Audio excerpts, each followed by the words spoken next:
I was sitting in my dorm room when my phone rang. Seeing Dad's name on the screen made me smile. He usually called on Sundays, and this was a Wednesday. "Hey, Dad." "Chloe, sweetie." His voice sounded different, strained. "I need to have a serious conversation with you. Can you come home?" My heart skipped a beat. Dad wasn't one for dramatics. "What's wrong?" "We should talk in person, please." I checked my calendar. Midterms were coming up. "I can come in 2 weeks. Is that okay?" "Yes, that's fine." He paused. "I love you, Chloe." Those 2 weeks were the longest of my life. I could barely focus on my studies, my mind constantly wandering to what Dad might need to tell me. The train ride to my hometown felt endless. I watched familiar landscapes roll by, my stomach in knots. When I finally arrived home, my stepmother, Margaret, opened the door. Her face was tense, and she immediately wrapped me in a hug, something she rarely did. "He's in his office," she said quietly, leading me down the hallway. The moment I saw Dad, my blood ran cold. He sat behind his massive oak desk, but somehow, he looked small, diminished. His clothes hung loose on his frame, and his face was ashen. "Chloe." He smiled weakly. "Come here, sweetheart." I rushed to hug him, trying not to show how shocked I was by how fragile he felt in my arms. "Dad, what's going on?" He gestured for me to sit and took a deep breath. "The doctors found cancer, honey. It's advanced. They don't think I have much time left." The room started spinning. I felt Margaret's arms around me as I struggled to breathe. "I'm so sorry," Dad whispered. "I hope you can visit often. I want to spend as much time with you as possible." We spent the entire weekend together. Dad barely touched his food during meals, but he talked more than I'd ever heard him talk before. He told stories about my childhood, my first steps, my first words, the time I decided to paint the cat purple. And he talked about Mom. "Your mother was the most beautiful woman I'd ever seen," he said, his eyes distant. "The day she walked into that coffee shop, I spilled my drink all over myself just staring at her." During these stories, Margaret would quietly slip out of the room, giving us space. Dad's voice would get softer when he talked about Mom, about how she fought her illness until the very end. How brave she was, even when she knew she wouldn't see me grow up. I was 9 when Mom died, but listening to Dad's stories made her feel close again, like she was sitting right there with us. Even though my heart was breaking for Dad, those moments felt precious, like he was giving me back pieces of her I'd forgotten. After that first weekend, everything changed. I started calling Dad every day between classes, and I took the train home every weekend instead of once a month.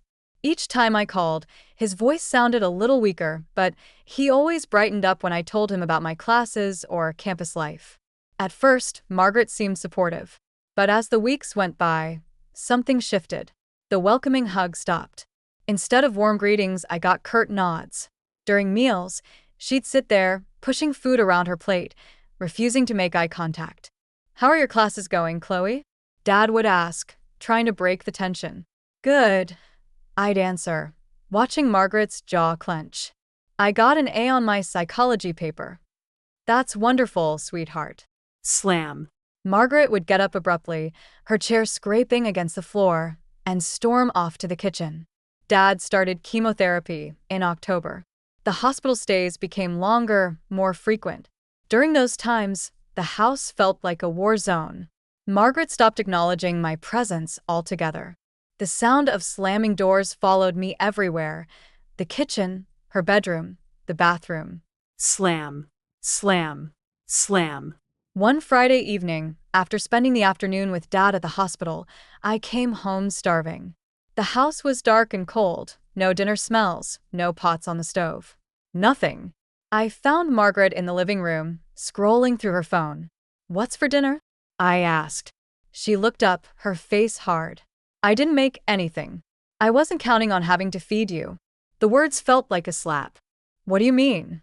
"I'm here every weekend now." "Exactly." She put down her phone. "You're here every weekend. If you want to eat, cook for yourself." I stared at her, stunned by her tone. "What's going on, Margaret? Why are you acting like this?"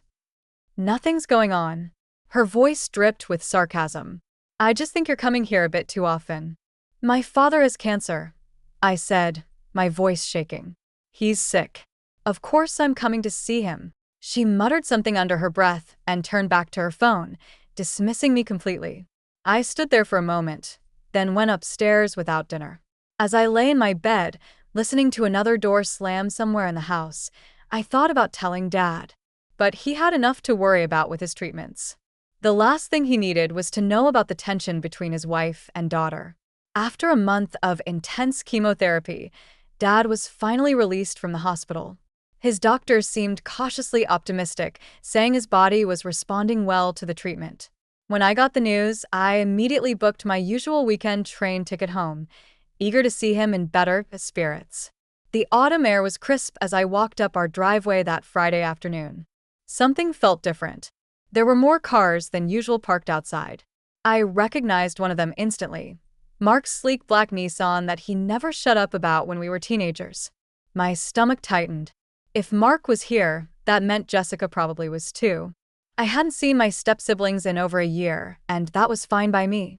Jessica, being a year older, always made it clear she considered herself superior.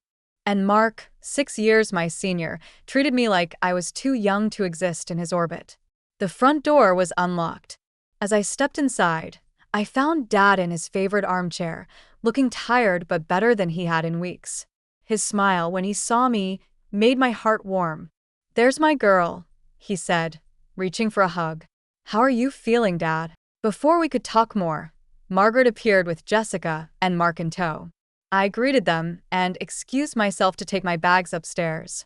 As I climbed the stairs, I could hear them all laughing about something in the kitchen. The sound made me feel like an outsider in my own home, a feeling I thought I'd left behind when they all moved out years ago. I reached my bedroom door and froze. The door was open, and inside was definitely not my room anymore. My vintage movie posters were gone, replaced by Jessica's pretentious art prints. My purple bedspread was nowhere to be seen. Instead, there was some fancy white duvet with about 50 decorative pillows. Jessica's clothes were hanging in my closet. Her makeup was scattered across my dresser. I stormed back downstairs, my hands shaking. "Margaret, can I talk to you for a minute?" "Privately." She followed me into the living room, that artificial smile still plastered on her face. "Why is Jessica in my room?" I demanded, trying to keep my voice down. "Oh, that." She waved her hand dismissively. "Well, since they're moving back, it made sense to give Jessica the larger room. You're only here on weekends after all." "That's my room," I said through gritted teeth. "It's always been my room. There are 2 perfectly good guest rooms upstairs." "Do you really want to upset your father over something so trivial?" she whispered, her smile never wavering. "He's finally feeling better. Do you want him to have to deal with this drama over a bedroom?" The words hit their mark perfectly. I looked over at Dad, who was chatting happily with Mark about something. He did look better. There was more color in his face than I'd seen in weeks. My shoulders slumped in defeat. "Fine." "Which guest room can I use?" "The small one at the end of the hall," Margaret said sweetly. "Jessica's things are in the other one." I bit my tongue and headed upstairs to move my weekend bag to my new room, if you could even call it that. The room was tiny, with barely enough space for a twin bed and a small dresser. The walls were an awful beige color I'd always hated, and the window overlooked the neighbor's brick wall. The next morning, we all gathered for lunch. Dad sat at the head of the table, picking at his special diet food while the rest of us had Margaret's pot roast. The silence was deafening until I decided to address the elephant in the room. "So, Jessica," I said, trying to keep my voice casual. "How long are you planning to stay?" Jessica looked up from her plate with that irritating smirk I remembered so well from our teen years. "Oh, I'm not just staying. I'm moving back permanently. Someone needs to be here to take care of Dad, after all. Since you're so busy with college and everything." I felt my face flush. "I come home every weekend." "Weekends aren't enough," Jessica interrupted. "Dad needs constant care and attention. But don't worry, I'll handle it. I'm happy to make the sacrifice." Mark cleared his throat. "Yeah, I'm staying too. Got some remote work lined up." Figure the family should stick together during tough times. I glanced at Margaret, who was watching the exchange with undisguised satisfaction. She looked like a cat who had just cornered a mouse. My hands clenched under the table, and I opened my mouth to respond, but then I caught sight of Dad. He was smiling softly, obviously pleased to have everyone around him. The words died in my throat. 2 weeks later, I was sitting in my dorm room, working on a paper, when my phone rang. It was Aunt Sarah, Dad's sister. "Chloe, honey." Her voice was shaking. "Your father, he's taken a turn for the worse. The doctors say you should come home." I didn't even pack properly. I threw some clothes in a bag, ran to the administration office, and filed for emergency academic leave. The whole time, my mind was racing. Why hadn't Margaret called me? Why did it take my aunt to let me know? When I finally reached the house, I knocked repeatedly. I could hear movement inside, voices, the TV playing, but nobody came to the door. I knocked again, harder this time. 5 minutes passed. 10 minutes. Finally, the door opened. Margaret stood there in her silk robe, looking at me like I was a door-to-door salesperson interrupting her evening. "What are you doing here?" she asked, her voice cold. I pushed past her into the house. "I took academic leave. I'm moving back home to be with Dad." "Don't bother," Margaret said, following me into the foyer. "He was taken to the hospital 2 days ago. He's on life support. You should go back to college, focus on your studies. There's nothing you can do for him now." "Actually," I said, squaring my shoulders, "I have every right to be here. This is my house too." Margaret's thin lips curved into a smug smile. "Don't worry, dear," she said. "It won't be for long." I didn't have time to decipher what she meant by that cryptic comment. I dropped my bags in the tiny guest room and rushed to the hospital. Dad's room was in the ICU. He lay motionless among a tangle of tubes and wires, machines beeping softly around him. His face was so pale, it almost matched the white hospital sheets. I touched his hand. It felt cold. "Miss Matthews?" A doctor appeared behind me. "I'm Dr. Roberts. I've been overseeing your father's care." "How is he?" The doctor's face softened with sympathy. "I need to be honest with you. Your father's cancer has spread aggressively. The chemotherapy, it's not working anymore. You should prepare yourself for the worst." I stayed until visiting hours ended, talking to Dad, even though he couldn't respond. I told him about college, about my friends, about the A I got on my last paper. Anything to fill the terrible silence, broken only by the beeping machines. When I got back to the house, Margaret, Jessica, and Mark were in the living room watching TV. None of them looked up when I walked in. Jessica actually turned up the volume. I stood there for a moment, invisible as always. Then I headed upstairs. The next few days fell into a miserable pattern. I'd spend all day at the hospital, talking to Dad's unconscious form, then come home to a house full of people who looked through me like I was a ghost. They'd have conversations around me like I wasn't there, eat meals without setting a place for me, close doors in my face. One afternoon, I came home early because the doctors were running tests. As I walked in, I heard Margaret on the phone in the kitchen. "Yes, I want a complete renovation," she was saying. "New floors throughout. Knock down that wall between the living room and dining room. Completely redo the kitchen." I couldn't believe what I was hearing. "Are you seriously planning home renovations right now?" I interrupted. "While your husband is dying in the hospital?" Margaret covered the phone's mouthpiece with her hand. "Life goes on, Chloe. We can't all spend our time wallowing. This isn't even your house to renovate." She raised an eyebrow. "Not yet," she said. "But it will be soon enough." I stood there, staring at her as the full meaning of her words sank in. She thought she was going to inherit the house. She actually believed that when Dad died, everything would be hers. Without another word, I turned and went up to my room. Only when I'd closed the door did I allow myself to smile. She had no idea. This house had never been Dad's to leave to anyone. This had been Mom's house, passed down from her parents. And before she died, she'd made sure it would go to me. The deed was in my name, had been since I was 9 years old. Dad had only ever been living here, paying the taxes and maintaining the property as my guardian. Margaret had spent 11 years thinking she'd married into a beautiful home that would one day be hers. All her recent behavior, the hostility moving her kids in, planning renovations, suddenly made perfect sense. She was already acting like she owned the place. I spent that final week at the hospital, watching Dad slip away. The doctors said he couldn't hear me anymore, but I kept talking anyway. He died on a Tuesday at 3:47 a.m. I was holding his hand when it happened. Margaret took over the funeral arrangements immediately, acting like the grieving widow in charge. She barely consulted me about anything, not the flowers, not the service, not even the obituary. The funeral was exactly what you'd expect from Margaret, showy and expensive. She'd chosen the biggest funeral home in town, ordered massive flower arrangements, and even hired a string quartet. She stood at the front, dabbing at her eyes with a monogrammed handkerchief, while Jessica and Mark flanked her, all three of them performing grief like it was a stage play. After the last mourner had left and the flowers had been cleared away, Margaret cornered me in the foyer of our house, or what she thought was about to become her house. "Well," she said, her eyes completely dry now, "I think it's time for you to pack your things."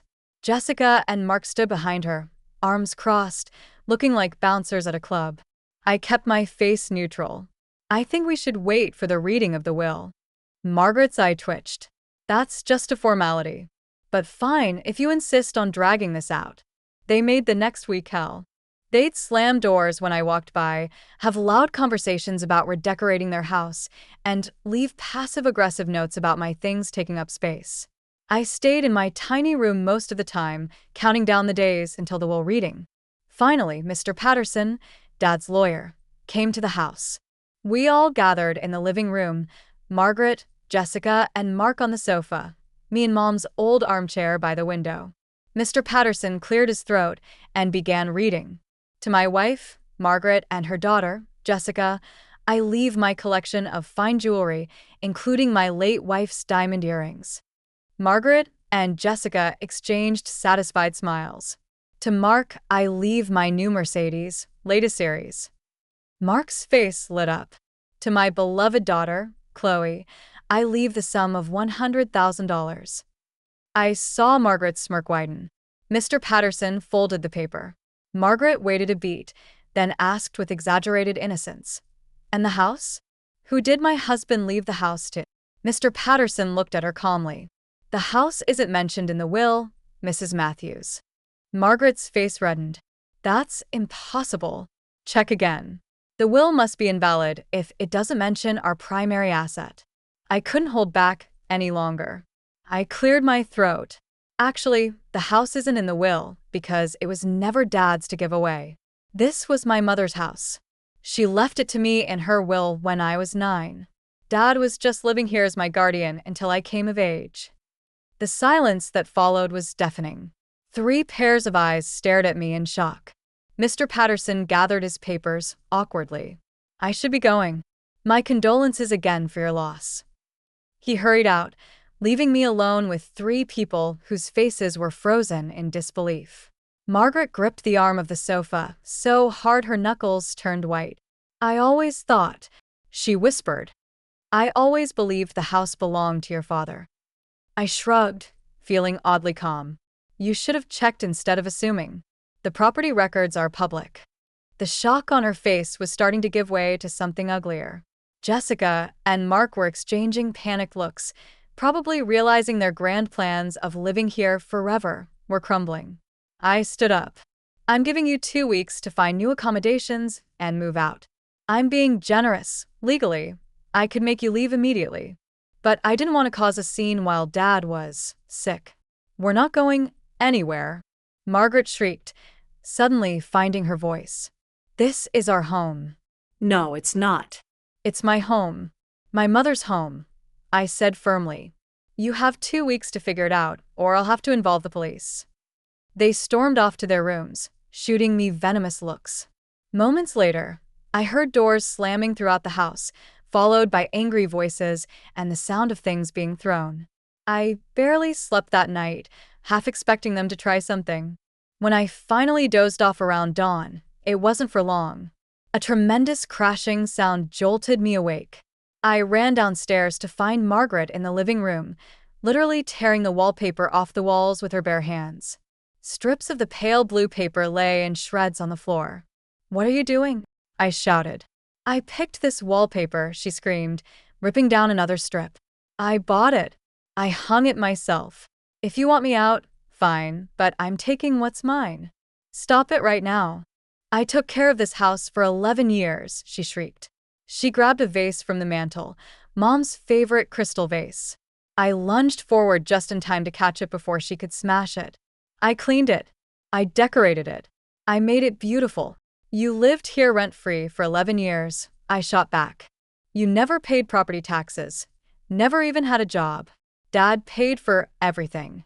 She responded by shoving the coffee table over, sending books and photos scattering across the floor. Then she started pulling books off the shelves, throwing them against the walls.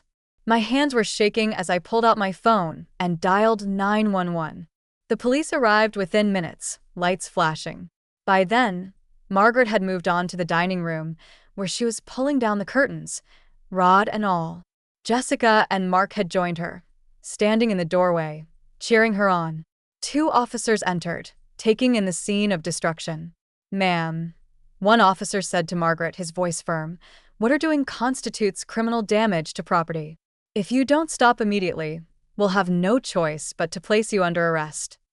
After the police warning, Margaret finally stopped her rampage. She stood in the middle of the destroyed living room, chest heaving, surrounded by the wreckage of her tantrum. I gathered them all at the dining room table, the only piece of furniture still intact. "You're leaving now," I said, my voice steady.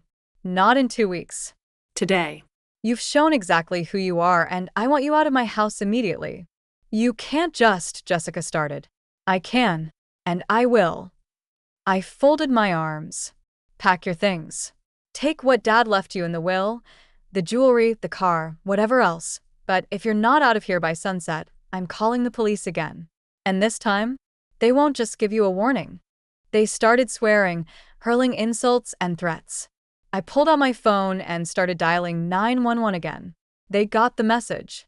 The next few hours were filled with the sound of angry footsteps, doors slamming, and muttered curses. Margaret and Jessica stuffed their clothes into suitcases while Mark gathered his things, making multiple trips to load everything into their cars. I followed them through the house, making sure they only took what was rightfully theirs. At one point, Margaret tried to sneak out with some of Mom's old silver, but one look at my phone in my hand made her put it back. Mark had already moved his precious inherited Mercedes into the driveway, while Jessica and Margaret loaded up their jewelry boxes, casting me venomous looks the whole time. "You'll regret this," Margaret hissed as she walked past me toward the door. "You're just like your mother, selfish and entitled." I smiled. "Thank you. That's the nicest thing you've ever said to me." The moment their cars disappeared down the street, I called a locksmith. He arrived within the hour and changed every lock in the house. As he worked, I took in the damage Margaret had left behind: shredded wallpaper, broken furniture, books and knickknacks scattered everywhere. The dining room curtains lay in a heap on the floor, the rod bent beyond repair.